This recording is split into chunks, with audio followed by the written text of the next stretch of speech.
Од сите општини од регионот, годинава Пробишти помина најдобро со Агенцијата за рурален развој. Од 3 побарани проекти, одобрени им се сите 3 и за нив. Општината ќе добие над 50 милиони денари. Целосно реконструкција, модернизација и санација на киносалата во Пробишти, која е предвидено да се претвори во еден современ мултимедијален центар на задоволство на сите граѓани на општината.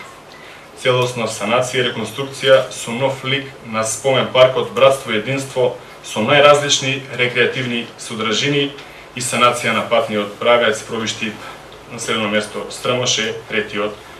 По проекти, висината на одобрените пари е следна. Реконструкција на киносалата 20 милиони денари. Исто толку се одобрени за втората фаза од спомен паркот, а за реконструкција на патот кон Стрмош во должина од 1,8 километри, државата на Пробишти му додели 14 милиони денари. Дополнително преку Бирото за рамроменен регионален развој, Пробишти доби околу 12 милиони денари за изградба на минеролошки музеј. На простор од 160 метри квадратни ќе се постави минеролошка збирка на сите експонати во делот на минералите, нешто по што општина Пробишти е позната.